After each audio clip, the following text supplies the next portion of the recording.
দেখতে পাচ্ছেন ফ্লোটা কতটা স্যাটিসফাইং লাগছে।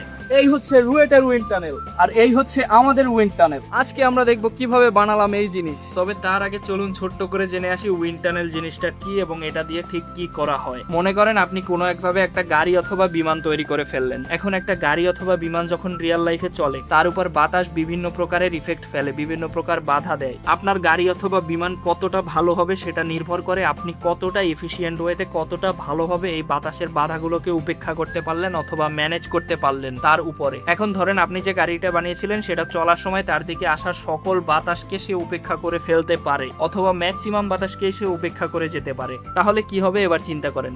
আপনার গাড়িতে যেহেতু বাধা খুবই কম, সেহেতু গাড়িটা খুব দ্রুত চলতে পারবে। বাধা কম থাকার কারণে ফুয়েল কনজাম্পশনও কম হবে। ওভারঅল আপনার গাড়িটা একটা যুগান্তকারী কিছু হয়ে যাবে। আর আপনার গাড়ির উপর এই বাতাসের বাধা চেক করার জন্যই, বাতাস কোথায় বেশি বাজছে, আপনার ডিজাইনে কোথায় সমস্যা আছে সেটা চেক করার জন্যই উইন্ড টানেল ইউজ করা হয়। একদম সহজভাবে বললাম, আরো অনেক ঘুরিয়ে পেঁচিয়ে অনেক ইঞ্জিনিয়ারিং টার্ম ইউজ করে অনেকভাবেই বলা যায়। আপনাদের ইন্টারেস্ট থাকলে আপনারা জিপিটি অথবা অন্য কোনো এআই কেও জিজ্ঞেস করে দেখতে পারেন। এবার আসি আমাদের উইন্ড টানেলে। জিনিসটা তৈরি করার সময় আগে আমরা পুরো প্রজেক্টের একটা 3D মডেল তৈরি করে নিয়েছিলাম। এক্স্যাক্ট মেজারমেন্ট সহ সবকিছু তৈরি করে নিয়েছিলাম যাতে পরবর্তী ধাপগুলো আমাদের ইজি হয়। আপনাদের কারো কোনো প্রজেক্টের 3D মডেলিং এর জন্য যোগাযোগ করতে পারেন। যাই হোক, এটা যেহেতু একটা গ্রুপ প্রজেক্ট তাই প্রত্যেকেই এক একটা রোল সামলেছিল। এই পুরো প্রজেক্টে মডেলিং এর পুরো দায়িত্বটা সামলেছিল আদিত্য। 3D মডেলিং শেষ হওয়ার পরে শুরু হয় জিনিসটাকে মডেল অনুসারে রিয়েল লাইফে বানানোর।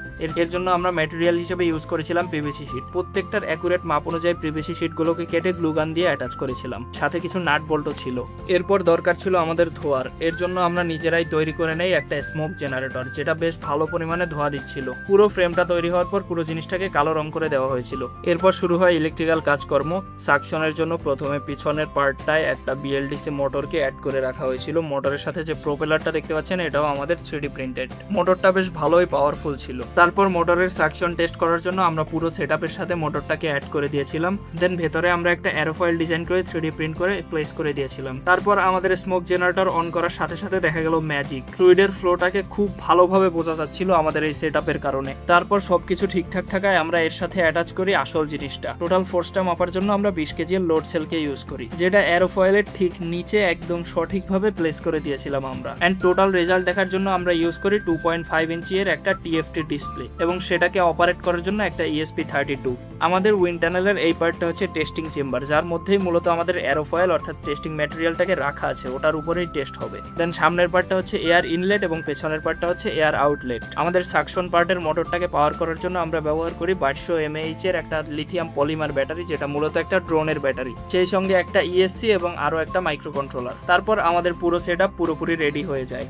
এরপর আমরা জিনিসটাকে চালু করে দেই। চালু করার পরে খুব ভালোভাবে আমাদের প্রত্যেকটা পার্ট কাজ করছিল। আমাদের স্মোক জেনারেটরের কারণে ফ্লোয়ের টাইপটা বোঝা যাচ্ছিল খুব স্পষ্টভাবে। এয়ারোফয়েলের কোথাও কোনো ডিফেক্ট থাকলে সেটাও ক্লিয়ার বোঝা যাচ্ছিল। দেখতে পাচ্ছেন ফ্লোটা কতটা স্যাটিসফাইং লাগছে। এন্ড এদিকে আমাদের ডিসপ্লেতে আমাদের ফাইনাল রেজাল্টটা অর্থাৎ আমাদের ড্রাগ ফোর্সটা মেজার হচ্ছিল। অর্থাৎ আমাদের গ্রুপ পুরোপুরি সাকসেসফুল এই প্রজেক্টটা তৈরি করতে। আসলে এটা ছিল আমাদের আগের সেমিস্টারের ফ্লুইড মেকানিক্স অন কোর্সের 10 মার্কের একটা গ্রুপ প্রজেক্ট, যেখানে আমাদের ফ্লুইড মেকানিক্স রিলেটেড কিছু একটা বানানোর কথা বলা হয়েছিল। যেহেতু ফ্লুইড মেকানিক্সের সাথে সবচেয়ে বেশি সম্পর্কযুক্ত উইন্ড টানেল, তাই আমরা চেষ্টা করেছিলাম একটা উইন্ড টানেল বানাতে এবং আমরা মোটামুটি সফল হয়েছি বলা চলে। ফ্লুইডের এই কোর্সে টোটাল 18টা গ্রুপ, যার মধ্যে আমাদের গ্রুপ বানিয়েছিল উইন্ড টানেল। তাছাড়া আরো 17টা গ্রুপ 17টা সুন্দর প্রজেক্ট করেছিল। তো এই ছিল আমার ইঞ্জিনিয়ারিং লাইফের 10 মার্কের ছোট্ট একটা পার্ট। প্রতিদিনকার অসংখ্য গ্রুপ অ্যাক্টিভিটিস, প্রজেক্ট এবং অন্যান্য আরো ঝামেলার মাঝখানের ছোট্ট একটু কাজ। আশা করি ভিডিওটা ভালো লেগেছে। ভিডিওটা ভালো লাগলে শেয়ার করতে পারেন, আর সায়েন্স টেক ভালোবাসলে ফলো এবং সাবস্ক্রাইব করে সাথে রাখতে পারেন।